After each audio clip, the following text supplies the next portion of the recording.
Brought to you by V Guard. भाइयों बहनों, आज मेरे साथ पालघर की ये विशाल जनसभा में आए हुए असली शिवसेना के मुख्यमंत्री एकनाथ शिंदे जी के लिए जोर से ताली बजाइए।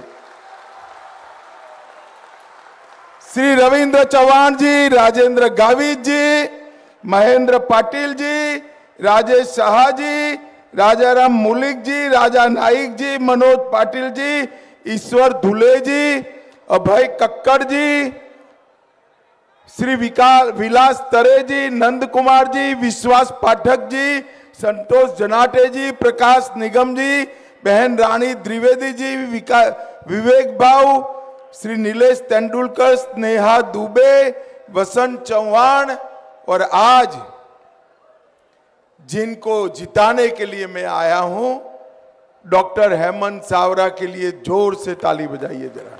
हेमंत आगे आओ, आगे आओ, आगे आकर मुजरा करो। जोर से ताली बजाओ हेमंत जी के लिए। भाइयों बहनों, उनके राज में पावर रहे अनस्टेबल और हम रखे सब स्मूथ और स्टेबल।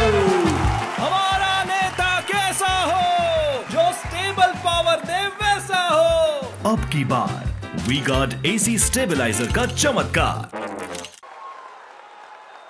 देखिए पालघर वालों, हमारे यहां गुजरात में कहते हैं कि एक काम करने से, एक बार मेहनत करने से दो काम होते हैं तो तुरंत करना चाहिए। मुझे बताओ करना चाहिए या नहीं करना चाहिए? तो हेमंत को वोट देने से हेमंत तो खासदार बनेंगे और विष्णु भाऊ को श्रद्धांजलि देने का भी काम आप कर दोगे। बोलो दोनों काम हो जाएगा या नहीं हो जाएगा? और इसमें तो तीसरा भी होने वाला है। हेमंत जी के नाम के सामने कमल के निशान पर बटन दबाते ही मोदी जी तीसरी बार प्रधानमंत्री बनने वाले हैं।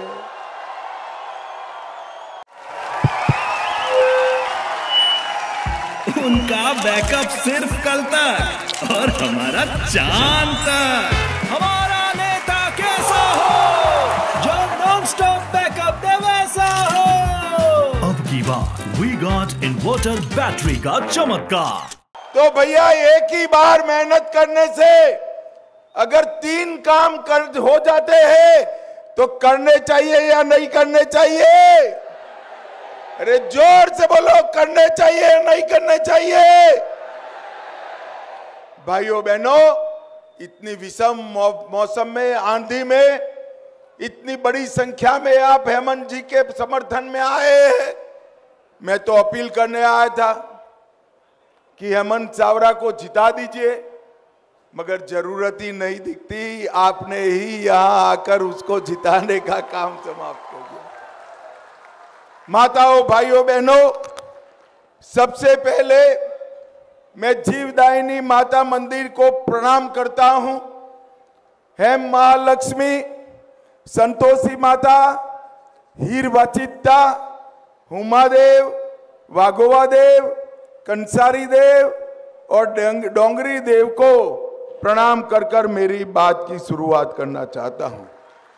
क्रांतिकारी राघोजी भांगरे और जनजातीय समाज के संघर्षशील नेता जीव्या सोमा मासे को भी प्रणाम कर कर मेरी बात की शुरुआत करना चाहता हूं। भाइयों बहनों, जीव्या सोमा मासे ने अपने पेंटिंग से पूरे देश भर में इस क्षेत्र की कला को आगे बढ़ाने का काम किया है। भाइयों बहनों, ये उद्धव ठाकरे एंड कंपनी अलग अलग बातें करके चुनाव को गुमराह करती है, शरद राव गुमराह करते, मगर पालघर वालों मैं कहने आया हूं, ये चुनाव जो है मोदी जी को तीसरी बार प्रधानमंत्री बनाने का चुनाव है।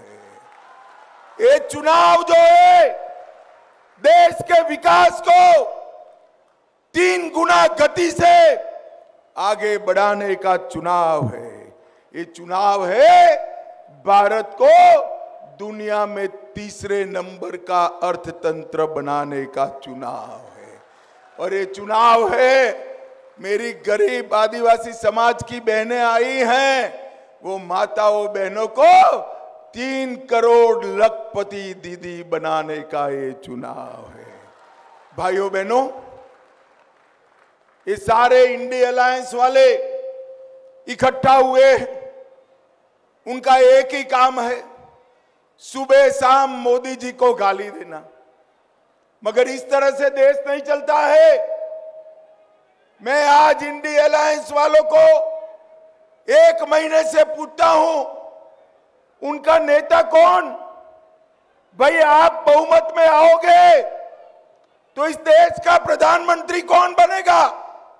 पालघर वालों, आप बता सकते हो क्या? बता सकते हो?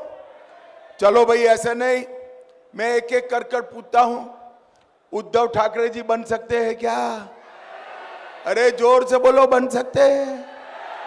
शरद पवार जी बन सकते हैं क्या? स्टालिन बन सकते हैं क्या? ममता दीदी बन सकती है क्या? अब देखो, हंसना मत, अंतिम नाम कहता हूं, हंसना मत। राहुल बाबा बन सकते हैं क्या? अरे क्यों हंसे यार? हंसने की तो ना बोली थी मैंने। भाइयों बहनों, जब एक पत्रकार ने इनके जोकर टाइप नेता को पूछा कि भाई आपका नेता कौन, तो उन्होंने कहा हम बारी बारी 5 साल बदलते रहेंगे। अरे शरद राव, ये परचूरण की दुकान नहीं है। देश के प्रधानमंत्री देश का नेतृत्व करते हैं, दुनिया में देश का प्रतिनिधित्व करते हैं। मैं आज पूछना चाहता हूं इंडिया अलायंस वालों को, अगर ये बारी बारी प्रधानमंत्री का आपका फॉर्मूला लेकर निकले और कोरोना आया, तो इसमें से कोई जवाब दे सकता है क्या? अरे बोलो, देश को बचा सकता है क्या? पाकिस्तान को मुंह तोड़ जवाब दे सकता है क्या? आतंकवाद को समाप्त कर सकता है क्या? नक्सलवाद को समाप्त कर सकता है क्या? 60 करोड़ गरीबों को घर, बिजली, नल से जल, शौचालय, गैस, 5 लाख तक का पूरा बीमा और 5 किलो अनाज कोई दे सकता है क्या? भाइयों बहनों माताओं, अगर वो कोई दे सकता है तो केवल और केवल नरेंद्र मोदी दे सकते हैं।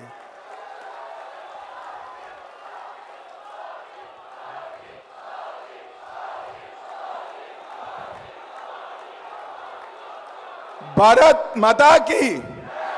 और भाइयों बहनों, मैं बताता हूं, 10 साल तक इस सोनिया मनमोहन ने देश चलाया। यही खिचड़ी अलायंस था, यही इंडिया अलायंस था। 12 लाख करोड़ के घपले, घोटाले, भ्रष्टाचार किए, 12 लाख करोड़ के। और दूसरी ओर नरेंद्र मोदी जी है, 23 साल से मुख्यमंत्री प्रधानमंत्री है। मोदी जी पर उनके विरोधी भी 4 आने का आरोप नहीं लगा सकते भैया, 4 आने का आरोप। 10 साल तक ये सोनिया मनमोहन सरकार चली। आए दिन पाकिस्तान से आलिया, मालिया, जमालिया घुस जाते थे, बम धमाके करते थे। अरे हमारे मुंबई को दहला दिया, मौनी बाबा कुछ नहीं करते थे। उनको डर लगता था हमारी वोट बैंक चली जाएगी, वोट बैंक चली जाएगी। मोदी जी आए, पाकिस्तान को आदत जो लगी थी, उरी और पुलवामा में हमला किया और 10 ही दिन में मोदी जी ने पाकिस्तान के घर में घुसकर सर्जिकल स्ट्राइक और एयर स्ट्राइक कर आतंकवादियों का सफाया करने का काम नरेंद्र मोदी जी ने। अरे उद्धव ठाकरे, किसके साथ बैठे हो? जो कसाब की पैरवी करते हो, सत्ता के लिए उनके साथ बैठे हो, शर्म नहीं आती है? जो लोग कहते हैं, भाइयों बहनों मुझे बताओ, ये पाक ऑक्यूपाई कश्मीर हमारा है या नहीं है? जोर से बोलो, है या नहीं है? ये फारूक अब्दुल्ला वो कहते हैं पाक ऑक्यूपाई कश्मीर की बात मत करो, उनके पास एटम बम है। ये कांग्रेस के नेता मणिशंकर अय्यर कहते हैं पाकिस्तान को सम्मान दो, पाक ऑक्यूपाई कश्मीर न मांगो क्योंकि उनके पास एटम बम है। अरे राहुल बाबा, डरना है तो डरो, हम तो भाजपा वाले हैं, भाजपा वाले हैं। मैं आज बता कर जाता हूं, नरेंद्र मोदी हमारे नेता है। पाक ऑक्यूपाई कश्मीर भारत का था, है और रहेगा। इस पर हमारे दावे को कोई हिला नहीं सकता। भाइयों बहनों, किस प्रकार की मानसिकता है मुझे बताओ? ये लोग देश सुरक्षित रख सकते हैं? जोर से बोलो, रख सकते हैं? पाकिस्तान को मुंह तोड़ जवाब दे सकते हैं? अरे उद्धव बाबा, उद्धव जी, मुझे एक जवाब दीजिए।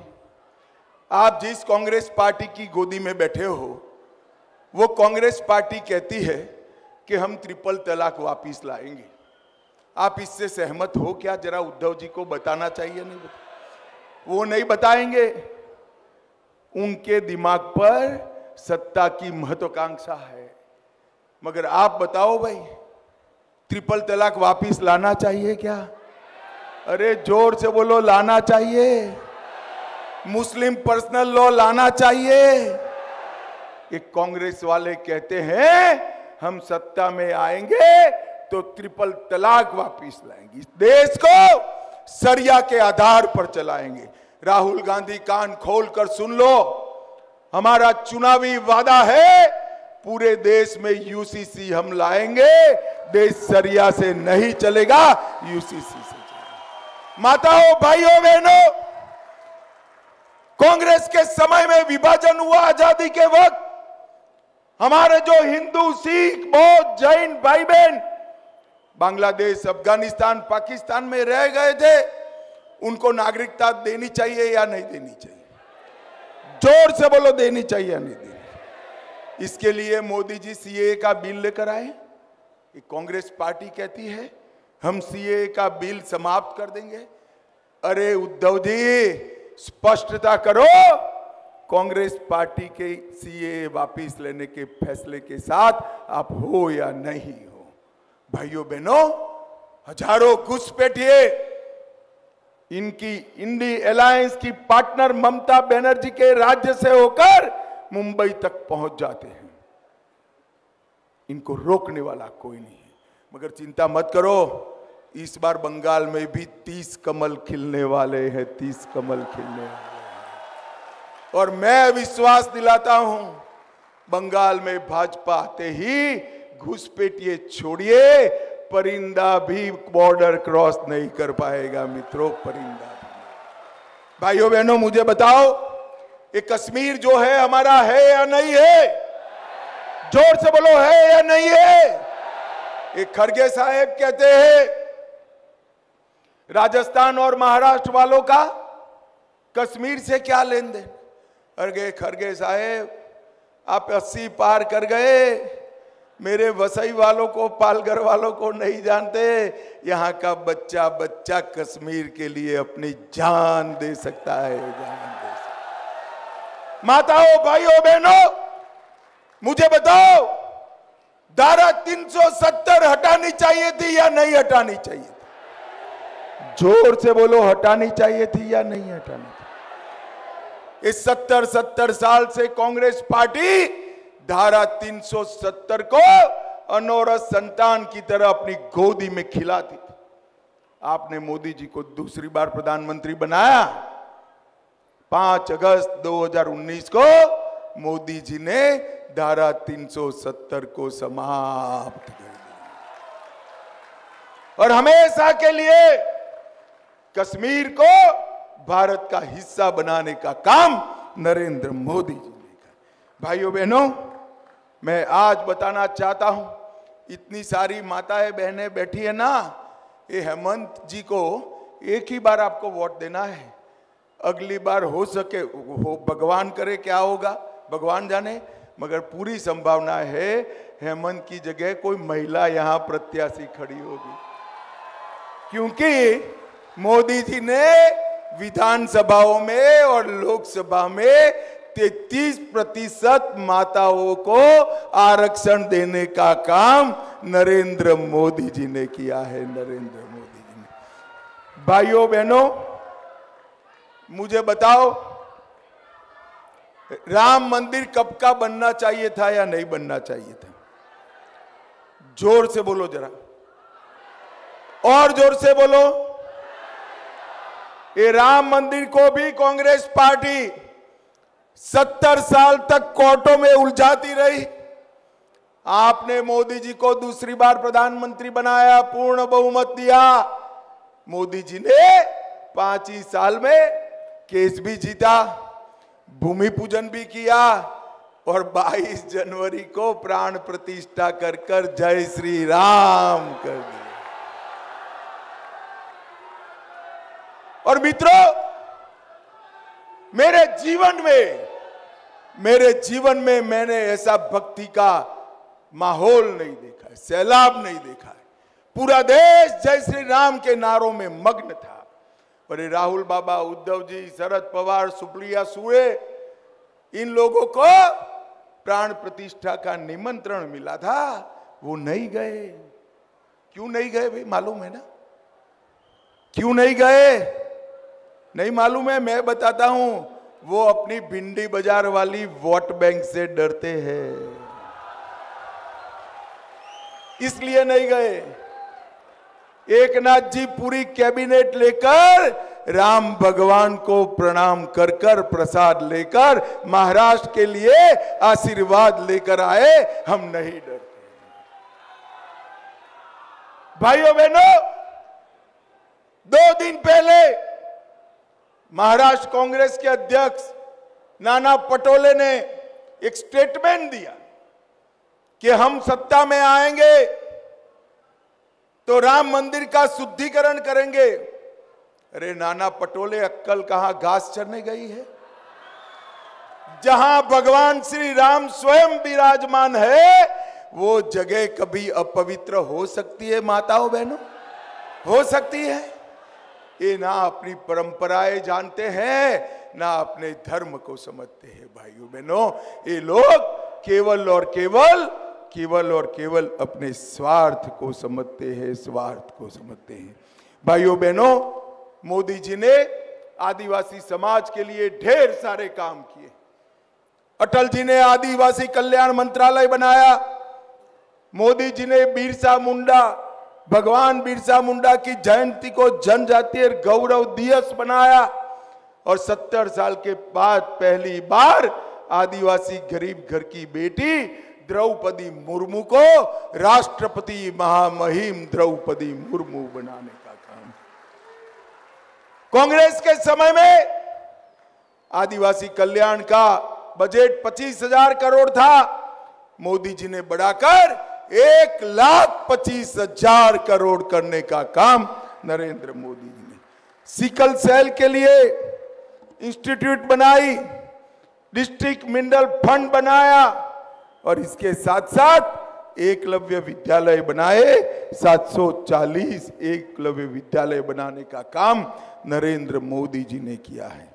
भाइयों बहनों, मैं आज आपको कहने आया, भारतीय जनता पार्टी, शिवसेना, हमारे साथी दल, ये नख से लेकर सिख तक देश के लिए जीने वाले लोगों के दल हैं।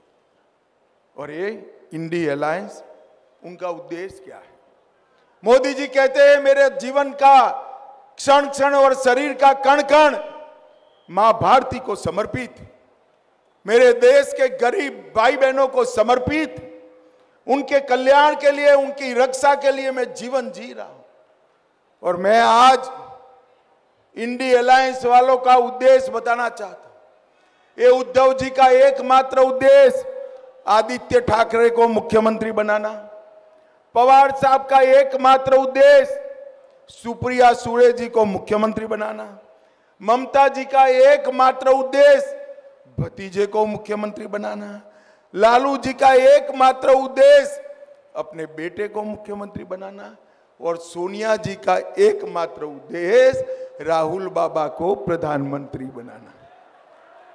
अब पालघर वालों मुझे बताओ, जो लोग अपने बेटे बेटी भतीजों के लिए काम करते हो, वो पालघर और वसई वालों का कल्याण कर सकते हैं क्या? अरे भाई जोर से बोलो, आपका कल्याण कर सकते हैं क्या? वो अपने बेटे में से ही बाहर नहीं आता है, आपका कल्याण क्या करेंगे? आपका कल्याण कौन कर सकता है? जोर से बोलो, कौन कर सकता है? और जोर से बोलो, कौन कर सकता है? केवल और केवल नरेंद्र मोदी जी कर सकते हैं और कोई नहीं कर सकता। भाइयों बहनों, इस क्षेत्र के विकास के लिए मोदी जी ने ढेर सारे काम करे हैं। वडवन पोर्ट बनाने के लिए 76,000 रुपये का आवंटन किया। जेएनपीटी का विकास हो रहा है। 10 लाख कंटेनर की क्षमता 10 लाख तक पहुंचाई और 10 वर्ष में 10 लाख का प्रत्यक्ष और परोक्ष रोजगार एक क्षेत्र को मिलने वाला है। सबसे बड़ा लंबा समुद्री पुल 17 किलोमीटर का अटल सेतु बनाने का काम किया। 11,000 करोड़ से पंढरपुर में पालखी मार्ग का निर्माण हमारे नेता नरेंद्र मोदी जी ने किया। 1 लाख करोड़ से भारत की पहली बुलेट ट्रेन चलने वाली है। 5 नई वंदे भारत ट्रेन हुई। मुंबई गांधीनगर, मुंबई सोलापुर, मुंबई साईनगर, सीडी की नागपुर बिलासपुर और मुंबई गोवा, इस तरह से 5 वंदे भारत ट्रेन देने का काम किया और 40,000 करोड़ रुपया देकर हमारी मेट्रो को 33 किलोमीटर लंबाई देने का काम नरेंद्र मोदी जी ने किया और 1800 करोड़ रुपया खर्च कर छत्रपति शिवाजी महाराज टर्मिनेशन और 123 रेलवे स्टेशनों का नया बिल्डिंग बनाने का काम नरेंद्र मोदी जी ने किया। उड़ान के तहत जलगांव, सोलापुर, कोल्हापुर, नासिक, नांदेड़, अमरावती, सिंधुदुर्ग, रत्नागिरी और गोंदिया का विकास किया। और भाइयों बहनों, मैं आज यहां पालघर की बात करना चाहता हूं। 400 MLD लीटर पानी का इंतजाम एकनाथ शिंदे और देवेंद्र फडणवीस ने किया है। सूर्या बांध से पानी लाकर वसई पालघर वालों की प्यास बुझाने का काम होगा। सिर्फ पालघर के 2600 मछुआरों को मोदी सरकार पाकिस्तान से छुड़ा कर आई है और वसई भाईंदर जाने वाले लोगों के लिए रो फेरी शुरू करने की बात भी पक्की हो गई है, शुरू हो गई। गैस पाइपलाइन का काम चल रहा है। 5,34,000 लोगों को 5 लाख तक का पूरा स्वास्थ्य का खर्चा आज नरेंद्र मोदी सरकार दे रही है। 260 करोड़ रुपया किसान सम्मान निधि के दे रही है और स्वनिधि योजना के तहत 18,000 युवाओं को हमने काम देने का निर्णय किया है। भाइयों बहनों, नरेंद्र मोदी जी ने देश के अर्थतंत्र को 11वें नंबर से 5वें नंबर पर लाया है और मैं आपको मोदी गारंटी कहता हूं, तीसरी बार चुनकर ला दो, 5वें नंबर से संसार का 3रे नंबर का अर्थतंत्र हमारा देश बनेगा। हम देश को सुरक्षित बनाएंगे। कोई आंख उठाकर देश के सामने न देख सके ऐसी चौक चौबंद सुरक्षा व्यवस्था केवल और केवल भारतीय जनता पार्टी और नरेंद्र मोदी कहते हैं। भाइयों बहनों, मुझे बताओ कि नरेंद्र मोदी के अलावे और कोई इस देश का नेतृत्व आज की स्थिति में कर सकता है क्या? ये चुनाव में हमारा एक ज लक्ष्य होना चाहिए, मोदी जी को 400 पार कराना, तीसरी बार प्रधानमंत्री बनाना और महान भारत की रचना करना। भाइयों बहनों, ये इंडी अलायंस के साथ जो एक सर्कस जैसा अलायंस बना है, वो हमारे मोदी जी का मुकाबला नहीं कर सकता। और ये हेमंत विष्णु सावरे पेशे से तो डॉक्टर है, मगर ऐसा विनम्र नेता आपको मिलेगा जिसको इनके पिताजी की तरह आप सालों तक याद करोगे, सालों तक याद करोगे। मुझे बताओ पालघर वालों, आगे आओ हेमंत जी, सालों तक याद करोगे मैंने कहा। अब मैं पूछना चाहता हूं, हेमंत जी को प्रचंड बहुमत से जिताओगे? अरे जोर से बोलो, जिताओगे? कमल के निशान पर बटन दबाओगे? 400 पार कराओगे? मोदी जी को तीसरी बार प्रधानमंत्री बनाओगे? और असली शिवसेना कौन, नकली शिवसेना कौन, वो उद्धव जी को बता दोगे? तो मेरे साथ दोनों हाथ उठाइए, उठाइए दोनों हाथ, विजय के संकल्प की मुट्ठी बींचे और प्रचंड आवाज से बोलिए, जय Shri Ram. Brought to you by V-Guard.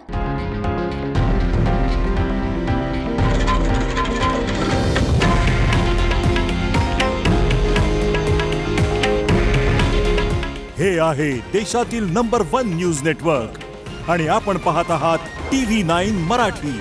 काळजी तुमची, हित महाराष्ट्राचं।